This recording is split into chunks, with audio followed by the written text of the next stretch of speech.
नमस्कार ओडिशावासी। आज हूँ 29 अगस्ट 2025 शुक्रवार। आज दिन टॉप 20 बड़ गुरुत्वपूर्ण खबर रही जेमिति कि पीएम किसान सुभद्रा योजना और राशन कार्ड विषय रे वीडियोटी को संपूर्ण देखिले जानिपारे कौन सब अपडेट रही। आपण भल पाइबा स्वरूप वीडियो को गोटे गोटे लाइक निहाती कर दिंतु। आज प्रथम खबर, पश्चिम ओडिशा रे नुआखाईर धूम, सपरिवार एकाठी खाइले नबान्न। नुआखाई पाई उत्सव मुखर पश्चिम ओडिशा, गाँ ठू सहर सबुआडे उत्सवर परिवेश। अधिष्ठात्री देवी निकट नबान्न लगी पर समस्ते एकाठी बसी खाई नबान्न।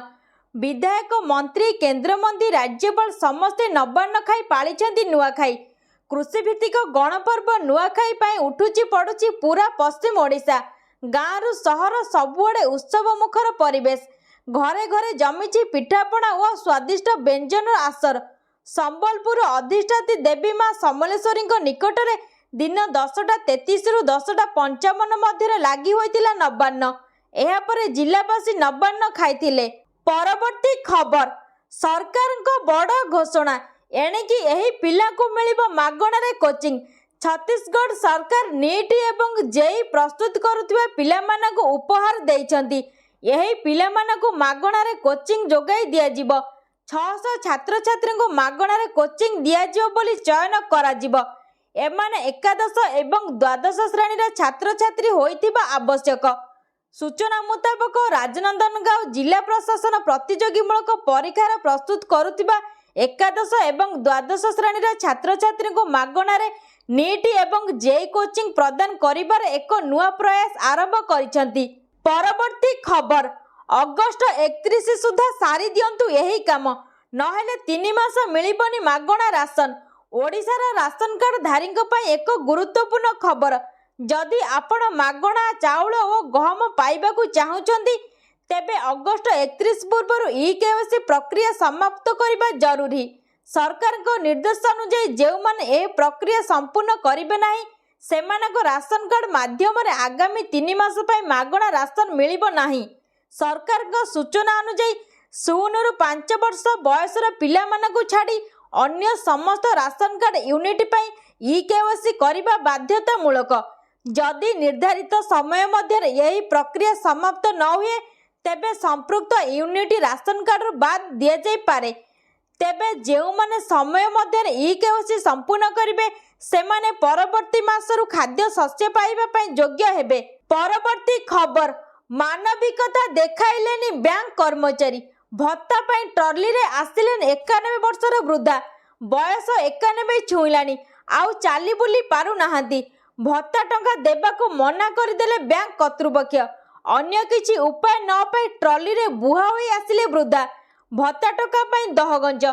महांगा अंचल यही घटना भी चर्चार विषय पालटिछि। अधिकारी मानक आंतरिकता शून्य अमानविक मनोभाव पदारे पड़िछि। दिव्यांग, असहाय और वयसाधिक जोगु चलप्रचल करिपारुनथिबा व्यक्ति निकटरे सामाजिक सुरक्षा योजना रे भत्ता टंका पहुंचाइबाकू सरकारी निर्देश रहिछि। एथिप्रति प्रशासनिक अधिकारी माने किंतु आंतरिकता देखाउ नाहांती। एहा नै सूचना रहिछि। परवर्ती खबर, श्रीमंदिर सुरक्षा को नहीं प्रश्नवाची। नो फ्लाइंग जोन ने उड़िला ड्रोन, मार्केट छकरु ऑपरेट करा जायथिबा अनुमान। श्रीमंदिर सुरक्षा व्यवस्था रे ढिला, नो फ्लाइंग जोन ने उड़िला ड्रोन, बड़देल उपरे पैंतरा मारिला ड्रोन। बुधवार संध्यारे श्रीमंदिर नो फ्लाइंग जोन रे एक अजଣା ड्रोन उड़ुथिबा देखिबाकू मिलिथिला। तेबे ड्रोन उड़ाउथिबा व्यक्ति को पुलिस ठाब करि पारि नाही। अन्यपटे बुधवार गुप्त कैमेरा थिबा चश्मा पिंधिथिबा युवक पुलिस अटक रखी पचराउचरा करिबा परे तांको नामरे मामला रुजु करिछि। यही व्यक्ति जनक हेले कोलकातार अरूप राय, 31 वर्ष बयस बोली जना पड़िछि। परवर्ती खबर, आसिला नुआ लेबर कार्ड लिस्ट। चेक करंतु आपणक ना। श्रमिकों पई विभिन्न प्रकार योजना कार्यकारी करिसेंती सरकार। तेबे यही योजना संपर्क रे अधिकांश जानि नथिबारु एहार लाभ उठाई पारु नाहांती। सरकार पक्षरु प्रदान करा जाउथबा लेबर कार्ड माध्यम रे सरकार श्रमिकों को 1035 टंका प्रदान करा जाउची। यही लेबर कार्ड रा लाभ उठाइबाकू चाहुथिले एथिपई कोन करिबाकू हेबो ताहा जानिबा जरूरी। सरकार श्रमिकों इंदिरा गांधी लेबर कार्ड योजना कार्यकारी करिसेंती, जहाँ माध्यम पंजीकृत श्रमिक माने वार्षिक 1035 टंका आर्थिक सहायता, कामर सुजोग, साइकेल क्रय पर 3500 टंका, कारीगरी उपकरण पर 15,000 टंका, घर तैयारी पर 20,000 टंका, चिकित्सा सहायता पर 3,000 टंका एवं 60 वर्ष बयस रे पेंशन पाइबार सुजोग पाइथांती, जहाँ पे श्रम संसाधन विभाग वेबसाइट रे आवेदन करबाकू हुए। परवर्ती खबर, ट्रम्प टैरिफ मध्य भारत पे आसिला बड़ खुशी खबर। 2038 मध्य होइजिबो। अमेरिका राष्ट्रपति डोनाल्ड ट्रम्प को 50% टैरिफ भारतीयों चिंता को वृद्धि करिछि।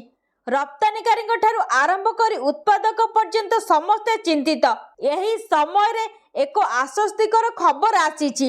भारत विरोध रे ट्रम्प को टैरिफ नीति अर्थनीति को प्रभावित करिबो नाही। यही आकलन ईवाई इंडिया तार रिपोर्ट रे प्रकाश करिछि।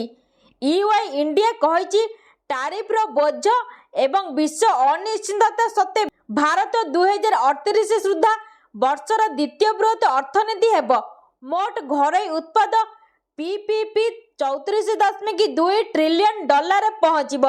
अनेक चैलेंज रो सम्मुखीन हेबा सत्ते भारत 5 वर्ष मध्य विश्वर पंचम बृहत अर्थनीति होई पारिछि एवं एक दृढ़ आर्थिक भित्तिभूमि सहित द्रुत गति आग को बढ़ुछि। परवर्ती खबर, समुद्र मझिरे घटिछि दुर्घटना। एमिति किछि घटना एबे गंजाम समुद्र उपकूल रे घटिछि।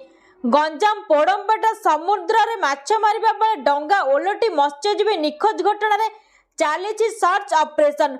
डंगा ओलटी जने मत्स्यजीवी निखोज होइतबा बेले डंगा रे थिबा अन्य 6 जन को सुरक्षित उद्धार करा जायछि। निखोज मत्स्यजीवी हेले ए कालेया।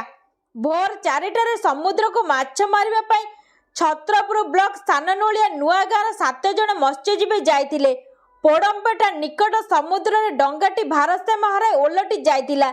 तेबे 6 जन पहरी सुरक्षित पळे आसीथिबा बेले ए कालेया निखोज अछंती। तांको उद्धार पई उद्यम चलिथिबा सूचना मिलिछि। परवर्ती खबर, बाहाघर पई सरकार देबे 2.5 लाख टंका। जानंतु काहाको मिलिबो।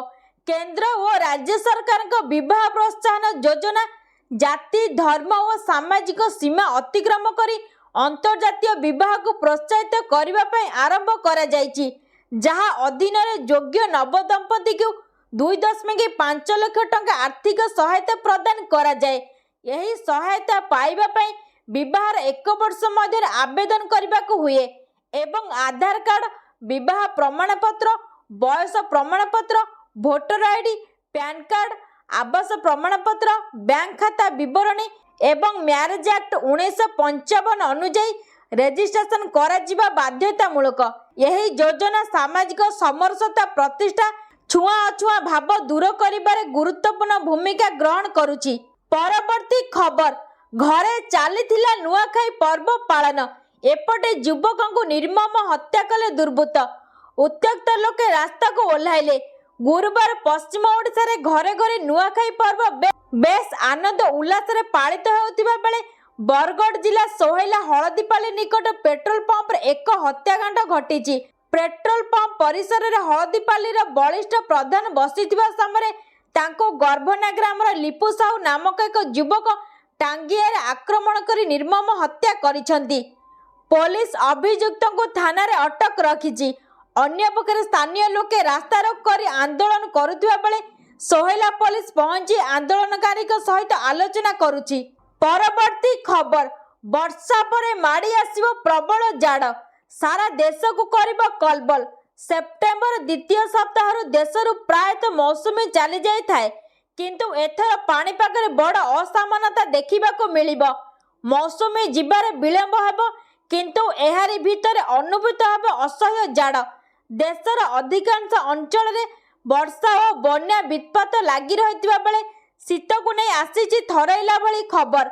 विश्व पाणीपाग संगठन बा WMO रो आकलन अनुसार चलित वर्ष शेष आड़ को लानिना परिस्थिति सृष्टि हेबार 60% संभावना रही, जार प्रभाव शीत ऋतु रे भारत रे प्रबल शीत अनुभूत हेब।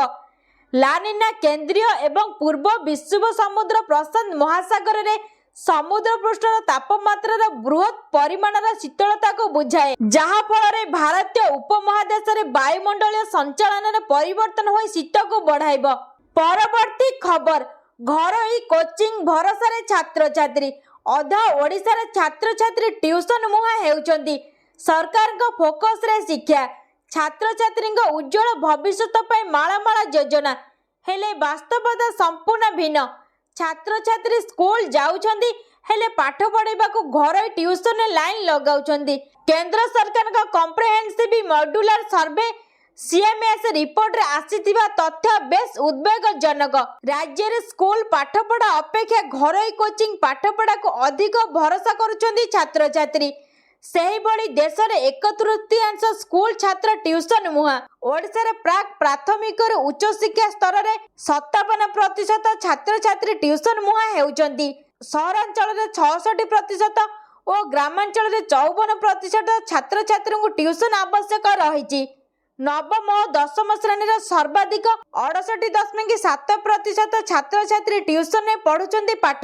ପରବର୍ତ୍ତୀ ଖବର, ସାର ପାଇଁ ସରୁନି ସଂଗ୍ରାମ। କୋରାପୁଟରୁ ଗଞ୍ଜାମ ୟୁରିଆ ବସ୍ତା ପାଇଁ ଚାଷୀ ହୀନସ୍ତା। ଜୟପୁର ରାଜନୀତିରେ ୟୁରିଆ ସାର। ଧାନ ବିଲରେ ସାର ପକାଇବା ପାଇଁ ସକାଳୁ ସଞ୍ଜ ଯାଏ ସମବାୟ ସମିତି ଆଗରେ ଲମ୍ବା ଧାଡ଼ିରେ ଅପେକ୍ଷା କରି ରହୁଛନ୍ତି ଚାଷୀ। ଗୋଟିଏ ପଟେ ଲଗାଣ ବର୍ଷା, ଅନ୍ୟପଟେ ସାର ପାଇଁ ଆନ୍ଦୋଳନ। ଏସବୁ ସଂଗ୍ରାମ ସାର ପାଇଁ, କାରଣ ଠିକଣା ସମୟରେ ଚାଷୀଙ୍କୁ ମିଳୁନି ସାର। ୟୁରିଆ ସାର ପାଇଁ ହନ୍ତସନ୍ତ ହେଉଛନ୍ତି ଜୟପୁରର ଚାଷୀ।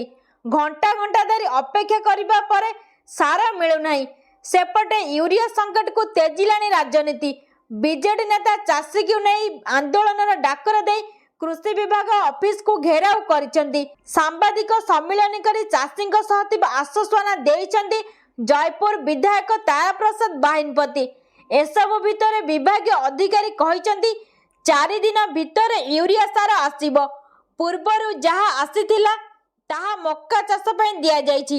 ପରବର୍ତ୍ତୀ ଖବର, ନିର୍ମାଣ ହେବ ବିପର୍ଯ୍ୟୟ ସହନଶୀଳ ରାସ୍ତା। ଠିକାଦାର ଦେବେ 5 ବର୍ଷର ସ୍ଥାୟିତ୍ୱ ଗ୍ୟାରେଣ୍ଟି। ଓଡ଼ିଶା ଏକ ପ୍ରାକୃତିକ ବିପର୍ଯ୍ୟୟ ପ୍ରବଣ ରାଜ୍ୟ। ପ୍ରତିଦିନ ବର୍ଷା, ବାତ୍ୟା ଭଳି ପ୍ରାକୃତିକ ଦୁର୍ବିପାକ ଯୋଗୁଁ ରାସ୍ତା ନଷ୍ଟ ହେବା ସହ ବାହ୍ୟ ଜଗତର ଲୋକେ ବିଚ୍ଛିନ୍ନ ହୋଇଯାନ୍ତି। ଏହାକୁ ଦୃଷ୍ଟିରେ ରଖି ରାଜ୍ୟ ସରକାରଙ୍କ ଗ୍ରାମ୍ୟ ଉନ୍ନୟନ ବିଭାଗ ପକ୍ଷରୁ ଏକ ସ୍ଥାୟୀ ଭିତ୍ତିକ ବିପର୍ଯ୍ୟୟ ସହନଶୀଳ ରାସ୍ତା ନିର୍ମାଣ କରାଯିବାକୁ ଲକ୍ଷ୍ୟ ରହିଛି, ଯେଉଁଥିରେ ରାସ୍ତାର ମରାମତି ବାରମ୍ବାର ଆବଶ୍ୟକ ପଡ଼ିବ ନାହିଁ କି ବିପର୍ଯ୍ୟୟରେ ଧୋଇଯିବ ନାହିଁ। ରାସ୍ତା ନିର୍ମାଣ ପରେ ତାହା ଅତି କମରେ 5 ବର୍ଷ ପର୍ଯ୍ୟନ୍ତ ତିଷ୍ଠି ରହିବ। ଏହା ବିପର୍ଯ୍ୟୟ ପ୍ରବଣ ଅଞ୍ଚଳର ଜୀବନରେଖା ପାଲଟିବ ବୋଲି ଗ୍ରାମ୍ୟ ଉନ୍ନୟନ ବିଭାଗ ପକ୍ଷରୁ ଜାରି ମାର୍ଗଦର୍ଶିକାରେ କୁହାଯାଇଛି। ପରବର୍ତ୍ତୀ ଖବର, ସାଉଥ କୋରିଆରେ ଉଚ୍ଚ ପ୍ରଶଂସିତ ହେଲେ ଓଡ଼ିଆ ଝିଅ। କ୍ୟାନ୍ସର ରୋଗର ନିରାକରଣ ପାଇଁ ଗବେଷଣା କରି ଗଞ୍ଜାମ ଜିଲ୍ଲା ଜଗନ୍ନାଥ ପ୍ରସାଦଙ୍କର ଝିଅ ଡକ୍ଟର ଅୟେଶାକାନ୍ତ ଦକ୍ଷିଣ କୋରିଆରେ କ୍ୟାନ୍ସର ରୋଗ ପାଇଁ ନାନୋ ମେଡିସିନ ଉପରେ ଗବେଷଣା କରୁଥିଲେ। ଇତିମଧ୍ୟରେ ସେ ଡକ୍ଟରେଟ ଡିଗ୍ରୀ ହାସଲ କରିଛନ୍ତି। ଗଞ୍ଜାମର ଗର୍ବିତ ଝିଅ ଅୟେଶାକାନ୍ତ ଦୀର୍ଘ ବର୍ଷର ଅଧ୍ୟବସାୟ ଏବଂ ନିଷ୍ଠା ପରେ ଏହି ସଫଳତା ପାଇଛନ୍ତି। ବୁଧବାର ଡକ୍ଟର ମହାନ୍ତିଙ୍କୁ ଦକ୍ଷିଣ କୋରିଆର ଗୱାଙ୍ଗଜୁର ଚୋନାମ ନ୍ୟାସନାଲ ୟୁନିଭର୍ସିଟି ପକ୍ଷରୁ ବାୟୋମେଡିକାଲ ସାଇନ୍ସରେ ଡକ୍ଟର ଅଫ ଫିଲୋସଫି PhD ଉପାଧି ପ୍ରଦାନ କରାଯାଇଛି। ଚେନ୍ନାମ ନ୍ୟାସନାଲ ୟୁନିଭର୍ସିଟି ଉପକୁଳପତି ପ୍ରଫେସର ଲି କୁନବେ ତାଙ୍କୁ ଏହି ଅବସରରେ ସମ୍ମାନିତ କରିଥିଲେ। ପରବର୍ତ୍ତୀ ଖବର, ସେପ୍ଟେମ୍ବର 1ରୁ ଝଟକା ଲାଗୁ ହେବ ନୂଆ ନିୟମ, ପକେଟ ହେବ ଖାଲି। 2025ର ସେପ୍ଟେମ୍ବର 1 ତାରିଖରେ ଭାରତୀୟ ଅର୍ଥ ବ୍ୟବସ୍ଥାରେ ଅନେକ ଗୁରୁତ୍ୱପୂର୍ଣ୍ଣ ପରିବର୍ତ୍ତନ ହେବାକୁ ଯାଉଛି, ଯାହା ସାଧାରଣ ନାଗରିକଙ୍କ ଆର୍ଥିକ ଜୀବନକୁ ଗଭୀର ଭାବରେ ପ୍ରଭାବିତ କରିବ। ରୂପା ଆଭୂଷଣରେ ବାଧ୍ୟତାମୂଳକ ହଲମାର୍କିଂ ପ୍ରଣାଳୀ ପ୍ରଚଳନ, SBI କ୍ରେଡିଟ୍ କାର୍ଡରେ ଡିଜିଟାଲ ଗେମିଂ ଏବଂ ସରକାରୀ ଲେନଦେନ ପାଇଁ ରିୱାର୍ଡ ପଏଣ୍ଟ ବନ୍ଦ, LPG ସିଲିଣ୍ଡର ମୂଲ୍ୟରେ ମାସିକ ପୁନଃନିର୍ଦ୍ଧାରଣ, ATMରେ ମାଗଣା ଲେନଦେନ ସୀମା ପରେ ଅତିରିକ୍ତ ଚାର୍ଜ ଏବଂ ଫିକ୍ସଡ ଡିପୋଜିଟ୍ ସୁଧ ହାରରେ ଆଶାନୁକୂଳ ହ୍ରାସ। ଏହି ସମସ୍ତ ପରିବର୍ତ୍ତନ ଭାରତୀୟଙ୍କ ଦୈନନ୍ଦିନ ବ୍ୟୟ, ବଚତ ଏବଂ ବିନିଯୋଗ ରୀତିନୀତିକୁ ପୁନର୍ବିଚାର କରିବାକୁ ବାଧ୍ୟ କରିବ। ସୁନିଶ୍ଚିତ ଆର୍ଥିକ ପରିଚାଳନା ଏବଂ ଏହି ନୂତନ ନିୟମାବଳୀ ସହିତ ଖାପ ଖୁଆଇବା ପାଇଁ ପୂର୍ବ ପ୍ରସ୍ତୁତି ଏବେ ଅତ୍ୟାବଶ୍ୟକ ହୋଇଯାଇଛି। ପରବର୍ତ୍ତୀ ଖବର, ନିବେଶରୁ ନେଇ ପେନ୍ସନ୍। ଜାଣନ୍ତି କିଭଳି ସରକାରଙ୍କ ଏହି ଜବରଦସ୍ତ ସ୍କିମ୍ର ଉଠାଇବେ ଲାଭ। ଅଟଳ ପେନ୍ସନ୍ ଯୋଜନା ହେଉଛି କେନ୍ଦ୍ର ସରକାରଙ୍କ ଏକ ବିଶେଷ ଯୋଜନା, ଯାହା ଅସଂଗଠିତ କ୍ଷେତ୍ରର ଶ୍ରମିକ ଏବଂ ସାଧାରଣ ନାଗରିକଙ୍କୁ ଅବସର ପରେ ଆର୍ଥିକ ନିରାପତ୍ତା ପ୍ରଦାନ କରୁଛି। ଏହି ଯୋଜନାରେ ନିବେଶ କରି ଆପଣ ଅବସର ପରେ ପ୍ରତି ମାସରେ ନିଶ୍ଚିତ ପେନ୍ସନ୍ ପାଇପାରିବେ। ଏହି ଯୋଜନା 2015 ମସିହାରେ ଆରମ୍ଭ ହୋଇଥିଲା। 18 ବର୍ଷରୁ 40 ବର୍ଷ ବୟସରେ ଯେକୌଣସି ଭାରତୀୟ ନାଗରିକ ଏହି ଯୋଜନାରେ ନିବେଶ କରିପାରିବେ। ଏହି ଯୋଜନାରେ ନିବେଶ କରୁଥିବା ବ୍ୟକ୍ତି 60 ବର୍ଷ ବୟସ ପରେ ପ୍ରତି ମାସରେ 1000 ଟଙ୍କାରୁ 5000 ଟଙ୍କା ପର୍ଯ୍ୟନ୍ତ ପେନ୍ସନ୍ ପାଇପାରିବେ। ପେନ୍ସନ୍ର ପରିମାଣ ନିର୍ଭର କରେ ଆପଣ ପ୍ରତି ମାସରେ କେତେ ଟଙ୍କା ନିବେଶ କରୁଛନ୍ତି ଏବଂ କେତେ ବର୍ଷ ଧରି ନିବେଶ କରୁଛନ୍ତି ତାହା ଉପରେ। ପରବର୍ତ୍ତୀ ଖବର, 50% ଟ୍ରମ୍ପ ଟାରିଫ୍ ଲାଗୁ। ଭାରତ ଖୋଜୁଛି ବିକଳ୍ପ ବଜାର। ୟୁକ୍ରେନ୍ ଯୁଦ୍ଧ ପରଠାରୁ ଗତ 3.5 ବର୍ଷ ମଧ୍ୟରେ ରୁଷୀୟ ତୈଳରୁ ଭାରତ $17 ବିଲିୟନ ଲାଭ କରିଛି। ଅନ୍ୟପକ୍ଷେ ଆମେରିକା ରାଷ୍ଟ୍ରପତି ଡୋନାଲ୍ଡ ଟ୍ରମ୍ପଙ୍କ ଟାରିଫ୍ ମାଡ଼ରେ $37 ବିଲିୟନ ହରାଇବାକୁ ଯାଉଛି। ଏହାକୁ ଦେଖି କେତେଜଣ ବିଶ୍ଳେଷକ କହିଛନ୍ତି ଟ୍ରମ୍ପଙ୍କ ଟାରିଫ୍ ରୁଷିଆରୁ ଆମଦାନୀ ତୈଳରୁ ଭାରତକୁ ମିଳିଥିବା ଲାଭକୁ ପୋଛି ନେବ। ରୁଷିଆଠାରୁ ତୈଳ କ୍ରୟ ବାବଦକୁ ଭାରତୀୟ ଆମଦାନୀ ଉପରେ ଆମେରିକା ରାଷ୍ଟ୍ରପତି ଡୋନାଲ୍ଡ ଟ୍ରମ୍ପଙ୍କ ଅତିରିକ୍ତ 25% ଟାରିଫ୍ ସହ ନୂଆଦିଲ୍ଲୀ ଉପରେ ମୋଟ 50% ଶୁଳ୍କ ବୁଧବାରଠାରୁ ଲାଗୁ ହୋଇଛି। ପରବର୍ତ୍ତୀ ଖବର, ବନ୍ୟାରୁ କେବେ ମିଳିବ ମୁକ୍ତି? ନା ଶୁଣିଲେ ଲାଗୁଛି ଡର। ଉତ୍ତର ଓ ଦକ୍ଷିଣ ଓଡ଼ିଶାରେ କଲବଲ କଲାଣି ବନ୍ୟା। ଉତ୍ତରରେ ବନ୍ୟା ପାଣି କମିଥିଲେ ବି ଦୁର୍ଦ୍ଦଶା ବଢ଼ିଛି। ହଜାର ହଜାର ଲୋକ ପାଣି ଘେରରେ ଅଛନ୍ତି। ଗାଁରେ ଅଣ୍ଟାଏ ଅଣ୍ଟାଏ ପାଣି ଲହଡ଼ି ଭାଙ୍ଗୁଛି। ସେପଟେ କୋରାପୁଟର ରେକର୍ଡ ବର୍ଷା ଲୋକଙ୍କ ଦୁର୍ଦ୍ଦଶାକୁ ବଢ଼ାଇଛି। 5 ଦିନ ହେଲା କଲବଲ କରୁଛି ବନ୍ୟା ପାଣି। ବାଲେଶ୍ୱର ଭୋଗରାଇର ନଦୀବନ୍ଧ ଭିତରପଟ ଗାଁ ଗୁଡ଼ିକରେ ବନ୍ୟା ପାଣି ଲହଡ଼ି ମାରୁଛି।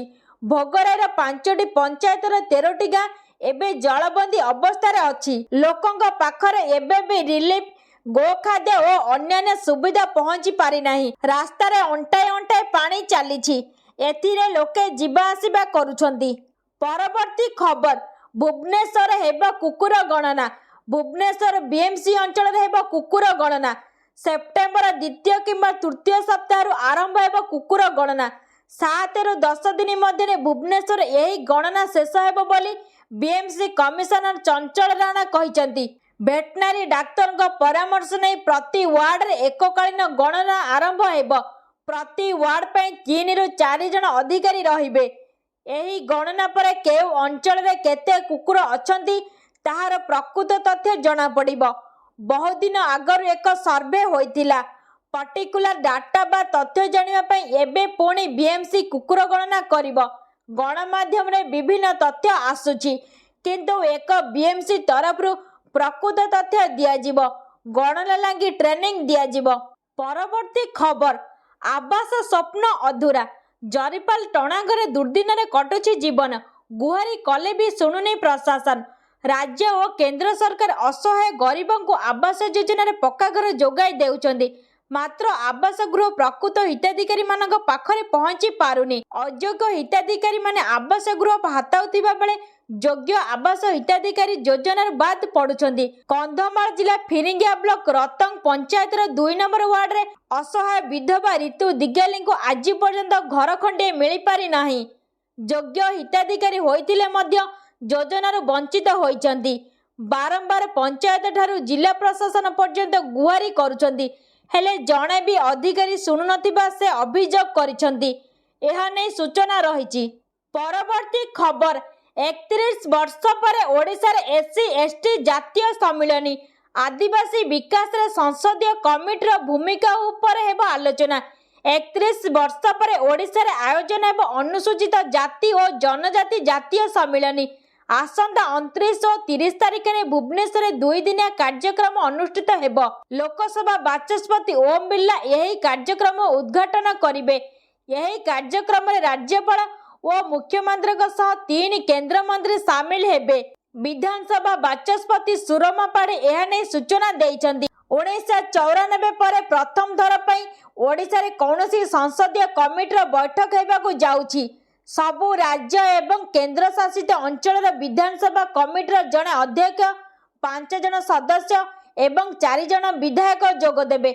ପରବର୍ତ୍ତୀ ଖବର, ଯେଉଁ ସୁଭଦ୍ରା ଆବେଦନକାରୀମାନଙ୍କ ବ୍ୟାଙ୍କ ଆକାଉଣ୍ଟ ସିଧାସଳଖ ଦେୟ ହସ୍ତାନ୍ତର ଯୋଗ୍ୟ ହୋଇନାହିଁ, ତାହାର ଏକ ତାଲିକା ସମ୍ପୃକ୍ତ ବ୍ଲକ, ମ୍ୟୁନିସିପାଲିଟି, ବିଜ୍ଞାପିତ ଅଞ୍ଚଳ ପରିଷଦ ଅଥବା ମହାନଗର ନିଗମ ସ୍ତର ଓ ସୁଭଦ୍ରା ପୋର୍ଟାଲରେ ଉପଲବ୍ଧ ଅଟେ। ବର୍ତ୍ତମାନ ସୁଦ୍ଧା ଲାଭ ପାଇନଥିବା ଆବେଦନକାରୀମାନଙ୍କୁ ପରାମର୍ଶ ଦିଆଯାଉଛି କି ସେମାନେ ଏହି ତାଲିକାରେ ଯାଞ୍ଚ କରନ୍ତୁ। ଯଦି ଏହି ତାଲିକାରେ ତାଙ୍କ ନାମ ଥାଏ, ତାହେଲେ ଆକାଉଣ୍ଟ ଥିବା ତାଙ୍କ ବ୍ୟାଙ୍କକୁ ଯାଇ ଆକାଉଣ୍ଟଟିକୁ ସିଧାସଳଖ ଦେୟ ହସ୍ତାନ୍ତର ଯୋଗ୍ୟ ଡିବିଟି ଏନେବଲ୍ଡ କରନ୍ତୁ। ସିଧାସଳଖ ଦେୟ ହସ୍ତାନ୍ତର ଯୋଗ୍ୟ ଡିବିଟି ଏନେବଲ୍ଡ ନ ହେବା ପର୍ଯ୍ୟନ୍ତ ଆପଣ ସୁଭଦ୍ରା ଅଧୀନରେ ସହାୟତା ରାଶି ପାଇପାରିବେ ନାହିଁ। ପରବର୍ତ୍ତୀ ଖବର, ଆଠଗଡ଼ରେ ଉତ୍ପାତ କରୁଛନ୍ତି ହାତୀ, ଚିନ୍ତାରେ ବନ ବିଭାଗ ଅଧିକାରୀ। ହାତୀ ପାଇଁ ଟେନସନରେ ବନ ବିଭାଗ। ଆଠଗଡ଼ ବନଖଣ୍ଡ ଅଧୀନ ଓରନ୍ଦା ଜଙ୍ଗଲରେ 18 ଟିକିଆ ହାତୀପଲ ପାଇଁ ବନ ବିଭାଗ ଏବେ ଗାଁକୁ ଗାଁ ବୁଲି ସଚେତନ କରୁଛି। ହାତୀ ସହ ଲଢ଼େଇ ନକରି ବନ ବିଭାଗକୁ ତୁରନ୍ତ ଖବର ଦେବା ପାଇଁ ବିଭାଗ ମାଇକ୍ ଯୋଗେ ଅନୁରୋଧ କରାଯାଇଛି। 18 ଟିକିଆ ହାତୀପଲ ମଧ୍ୟରୁ 6ଟି ଦନ୍ତା ରହିଥିବା ବନ ବିଭାଗ ସୂଚନା ଦେଇଛି। ହାତୀମାନଙ୍କ ଗତିବିଧି ଉପରେ ତୀକ୍ଷ୍ଣ ନଜର ରଖିଛି ବନ ବିଭାଗ। ଓରନ୍ଦା ଜଙ୍ଗଲରେ ଏକ ୱାଚ୍ ଟାୱାର ଉପରେ ରହି ହାତୀମାନଙ୍କର ଚଳପ୍ରଚଳ ଉପରେ ଦୂରବୀକ୍ଷଣ ଯନ୍ତ୍ର ସାହାଯ୍ୟରେ ନଜର ରଖାଯାଇଛି। ପରବର୍ତ୍ତୀ ଖବର, ଦକ୍ଷିଣ ଓଡ଼ିଶାରେ କଲବଲ କରୁଛି ବର୍ଷା, 5 ଜିଲ୍ଲାକୁ ସତର୍କ ସୂଚନା। ବର୍ଷା କରୁଛି କଲବଲ, ବର୍ଷା ଛାଡ଼ିବାର ନାଁ ନେଉନାହିଁ। ଫଳରେ ଦକ୍ଷିଣ ଓଡ଼ିଶାର ବିଭିନ୍ନ ଜିଲ୍ଲାରେ ସ୍ଥିତି ସଙ୍ଗୀନ। କୋରାପୁଟରେ ପ୍ରବଳ ବର୍ଷାର ପ୍ରଭାବ। ବର୍ଷା ପରେ ପଟାଙ୍ଗୀ ବ୍ଲକର କୋଟିଆ ପଞ୍ଚାୟତର 6ଟି ଗାଁ ଏବେ ବାହ୍ୟ ଜଗତରୁ ବିଚ୍ଛିନ୍ନ ହୋଇଛି। ସୁଲିଆମାରୀ ସ୍ଥିତି ଅସ୍ଥାୟୀ ପୋଲରେ ବନ୍ୟା ପାଣି ପ୍ରବାହିତ ହେଉଛି। ଫଳରେ ସ୍ଥାନୀୟ ଲୋକେ ନାହିଁ ନଥିବା ସମସ୍ୟାର ସମ୍ମୁଖୀନ ହେଉଛନ୍ତି। ପୋଲ ନିକଟରେ ଏକ ଟ୍ରାକ୍ଟର ଓଲଟି ପଡ଼ିଥିବା ବେଳେ ପାଣିର ପ୍ରଖର ସ୍ରୋତରେ ଏକ ଟିପର ଅଟକି ରହିଛି। ତେବେ ସ୍ଥାୟୀ ପୋଲ କାମ ସରୁନଥିବାରୁ ବିଭିନ୍ନ ସମସ୍ୟାର ସମ୍ମୁଖୀନ ହେଉଛନ୍ତି ସ୍ଥାନୀୟ ଲୋକ। ପରବର୍ତ୍ତୀ ଖବର, ରେକର୍ଡ ପରେ ରେକର୍ଡ କରୁଛନ୍ତି ସାଉଥର ଏହି ସୁପରଷ୍ଟାର। ଟଙ୍କା ଛାପିବାର ମେସିନ୍। ରଜନୀକାନ୍ତଙ୍କ ଫିଲ୍ମ କୁଲି ଆଶା ଅନୁସାରେ ପ୍ରଦର୍ଶନ କରିପାରି ନାହିଁ। କାରଣ ଲୋକେଶ କନଗରାଜ ଏବଂ ରଜନୀକାନ୍ତଙ୍କ ଯୋଡ଼ି ବକ୍ସ ଅଫିସରେ ବାଜି ମାରିବା ଆଶା କରାଯାଉଥିଲା। କୁଲି ବକ୍ସ ଅଫିସରେ 500 କୋଟିରୁ ଅଧିକ ଆୟ କରିଛି। ଏହା ସହିତ ଏହା ବିଶ୍ୱବ୍ୟାପୀ ସର୍ବାଧିକ ଆୟ କରୁଥିବା ତାମିଲ ଫିଲ୍ମଗୁଡ଼ିକର ଟପ୍ 5ରେ ସ୍ଥାନ ପାଇଛି। କୁଲି ରିଲିଜର 14ତମ ଦିନରେ 500 କୋଟି କ୍ଲବରେ ପ୍ରକାଶ କରିଛି। ପରବର୍ତ୍ତୀ ଖବର, ଓଡ଼ିଶା ସରକାରଙ୍କ ମହତ୍ତ୍ୱପୂର୍ଣ୍ଣ ଯୋଜନା ମଧୁବାବୁ ପେନସନ ଯୋଜନା ରାଜ୍ୟର ବୃଦ୍ଧ, ବିଧବା, ନିରାଶ୍ରିତା ଓ ଅସମର୍ଥଙ୍କ ପାଇଁ ଜୀବନଧାରା ସମାନ। ବର୍ତ୍ତମାନ ପେନସନ ରାଶି 1000ରୁ 1200 ଟଙ୍କା ପର୍ଯ୍ୟନ୍ତ ଦିଆଯାଉଛି। କିନ୍ତୁ ଲୋକଙ୍କ ଦୀର୍ଘଦିନର ଦାବି ହେଉଛି ଏହି ରାଶିକୁ ବୃଦ୍ଧି କରି ନ୍ୟୁନତମ 3000 ଟଙ୍କା କରାଯାଉ। ନିର୍ବାଚନ ପୂର୍ବରୁ ସରକାର ପେନସନ ବୃଦ୍ଧି ସମ୍ପର୍କରେ ଆଶ୍ୱାସନା ଦେଇଥିବା ସତ୍ତ୍ୱେ ଏପର୍ଯ୍ୟନ୍ତ ନୂଆ ଘୋଷଣା ହୋଇନାହିଁ। ସହଯୋଗୀ ସଂଗଠନ ଓ ପେନସନଭୋଗୀମାନେ କହିଛନ୍ତି ଯେ ଜୀବନଯାପନ ଖର୍ଚ୍ଚ ବଢ଼ିଥିବାରୁ 1000 ଟଙ୍କାରେ କିଛି ହେଉନାହିଁ। ପରବର୍ତ୍ତୀ ଖବର, ଭୁବନେଶ୍ୱରରେ ଯୁବକଙ୍କ ସନ୍ଦେହଜନକ ମୃତ୍ୟୁ। ମୃତଦେହ ନିକଟରୁ ମୋବାଇଲ ନେଇ ଛୁ ମାରିଲେ ଯୁବତୀ। ରାଜଧାନୀ ଭୁବନେଶ୍ୱରରେ ବଡ଼ଗଡ଼ ବ୍ରିଡ୍ କଲୋନୀ ଅଞ୍ଚଳରେ ଜଣେ ଯୁବକଙ୍କ ସନ୍ଦେହଜନକ ମୃତ୍ୟୁ ଘଟଣା ଚର୍ଚ୍ଚାରେ ରହିଛି। ଝୁଲନ୍ତା ଅବସ୍ଥାରେ ମିଳିଥିବା ଏହି ଯୁବକଙ୍କ ମୃତଦେହ ନିକଟରୁ 2 ଯୁବତୀ ମୋବାଇଲ ଫୋନ ନେଇ ଏକ ସ୍କୁଟିରେ ପଳାଉଥିବା ଅଭିଯୋଗ ହୋଇଛି। ସ୍ଥାନୀୟ ସିସିଟିଭି ଫୁଟେଜ ଆଧାରରେ ବଡ଼ଗଡ଼ ଥାନା ପୋଲିସ ଏହି 2 ଯୁବତୀଙ୍କୁ ଖୋଜୁଛି। ସୂଚନା ଅନୁସାରେ ବଡ଼ଗଡ଼ ବ୍ରିଡ୍ କଲୋନୀ ଅଞ୍ଚଳରେ ଜଣେ ଯୁବକଙ୍କ ମୃତଦେହ ଝୁଲନ୍ତା ଅବସ୍ଥାରେ ମିଳିଥିଲା। ଏହି ଘଟଣା ପରେ ପୋଲିସ ତଦନ୍ତ ଆରମ୍ଭ କରିଥିବା ବେଳେ ସିସିଟିଭି ଫୁଟେଜରେ 2 ଯୁବତୀ ମୃତଦେହ ନିକଟରୁ ମୋବାଇଲ ଫୋନ ନେଇ ସ୍କୁଟିରେ ପଳାଇ ଯାଇଥିବା ଦେଖିବାକୁ ମିଳିଛି। ପରବର୍ତ୍ତୀ ଖବର, ଅଜବ ପରମ୍ପରା। ନୂଆଖାଇରେ ହୁଅନ୍ତି ଏକାଠି ବିଭିନ୍ନ ଜାତି ଧର୍ମର ଲୋକେ। ପଛରେ ରହିଛି ରହସ୍ୟ। ଯେଉଁ ମହାନ ଉଦ୍ଦେଶ୍ୟ ନେଇ ନୂଆଖାଇ ତିହାରର ପରିକଳ୍ପନା କରାଯାଇଥିଲା, ତାକୁ ସାକାର ରୂପ ଦେଉଛନ୍ତି ବଲାଙ୍ଗୀର ଜିଲ୍ଲା ପୁଇଁତଳା ବ୍ଲକ ମହିମୁଣ୍ଡା ପଞ୍ଚାୟତ ଅନ୍ତର୍ଗତ ଶିରବାହାଲା ଗ୍ରାମବାସୀ। ଗତ 18 ବର୍ଷ ହେଲା ଏହି ଗ୍ରାମବାସୀ ଜାତି ପ୍ରଥାର ଘୃଣ୍ୟ ପରମ୍ପରାକୁ ପଛରେ ପକାଇ ନୂଆଖାଇ ଦିନ ସମାଜବାଦ ଓ ମାନବବାଦର ମହାନ ବାର୍ତ୍ତା ଦେଇ ଆସୁଛନ୍ତି। ଜାତି ଧର୍ମ ବର୍ଣ୍ଣ ସମ୍ପ୍ରଦାୟର ବହୁ ଊର୍ଦ୍ଧ୍ୱରୁ ଉଠି ଏହି ଗ୍ରାମବାସୀ ସାମୂହିକ ନୂଆଖାଇ ପାଳନ କରି ତିହାର ଅସଲ ବାର୍ତ୍ତା ଦେବାରେ ସଫଳ ହୋଇଛନ୍ତି। ଶିରାବାହାଲାର ଏହି ସାମୂହିକ ନୂଆଖାଇର ଏବେ ଆଖପାଖ ଅଞ୍ଚଳର ଲୋକେ ପ୍ରେରଣା ନେଉଛନ୍ତି। ପରବର୍ତ୍ତୀ ଖବର, ଚୋରି କିପରି ରୋକାଯିବ ୟୁଟ୍ୟୁବରେ ଦେଉଥିଲେ ପ୍ରବଚନ, ଶେଷରେ ନିଜେ ଚୋରି କରି ହେଲେ ବନ୍ଧା। ୟୁଟ୍ୟୁବ ଚ୍ୟାନେଲରେ ପ୍ରବଚନ ଦେଉଥିବା ଜଣେ ଭଣ୍ଡ ପ୍ରବଚକ ଇତିମଧ୍ୟରେ ଗିରଫ ହୋଇଛନ୍ତି। ଭରତପୁର ଥାନା ଖଣ୍ଡଗିରି ବାରିଲୁଟ ଘଟଣାରେ ଏହି ପ୍ରବଚକ ଜଣକ ଗିରଫ ହୋଇଛନ୍ତି। ତାଙ୍କଠାରୁ 200 ଗ୍ରାମ ସୁନା, 1 ଲକ୍ଷ କ୍ୟାଶ, ବାଇକ୍ ଓ ଲୁହା ରଡ୍ ଜବତ ହୋଇଛି। ବ୍ୟକ୍ତି ଜଣକ କଟକର। ସେ ଏକ ୟୁଟ୍ୟୁବ ଚ୍ୟାନେଲରେ ପ୍ରବଚନ ଦେଉଥିଲେ। ଚୋରି କରିବା ଅପରାଧ, ଏହାକୁ କିପରି ରୋକାଯାଇ ପାରିବ ସେ ସମ୍ପର୍କରେ ଲୋକମାନଙ୍କୁ ପ୍ରବଚନ ଦେଉଥିଲେ। ମାତ୍ର ନିଜେ ଚୋରି କରି ବନ୍ଧା ହେବା ଘଟଣା ସମସ୍ତଙ୍କୁ ଆଶ୍ଚର୍ଯ୍ୟ କରିଛି। ଆଜିର ଭିଡିଓ ଆପଣମାନଙ୍କୁ କେମିତି ଲାଗିଲା? ଆଗାମୀ ଭିଡିଓରେ ଆପଣ କେଉଁ ପ୍ରକାର ଭିଡିଓ ଦେଖିବାକୁ ଚାହୁଁଛନ୍ତି ଆମକୁ କମେଣ୍ଟରେ ଜରୁର କୁହନ୍ତୁ। ଓଡ଼ିଆ ରାଜନୀତି ନିୟମିତ ଅପଡେଟ୍, ଓଡ଼ିଶାର ଶିକ୍ଷା ଓ ଚାକିରି ସୁଯୋଗ, ଟେକ୍ନୋଲୋଜି ଟିପ୍ସ, ସ୍ୱାସ୍ଥ୍ୟ ସମ୍ବନ୍ଧୀୟ ପରାମର୍ଶ, ଓଡ଼ିଆ ରାଶିଫଳ ଓ ଜ୍ୟୋତିଷ, ମନୋରଞ୍ଜନ ଓ ସିନେମା ଖବର, ଅନ୍ୟାନ୍ୟ ଖବର ବିଷୟରେ ଜାଣିବାକୁ ଚାହୁଁଥିଲେ ଆମକୁ କମେଣ୍ଟ ମାଧ୍ୟମରେ ଜଣାନ୍ତୁ।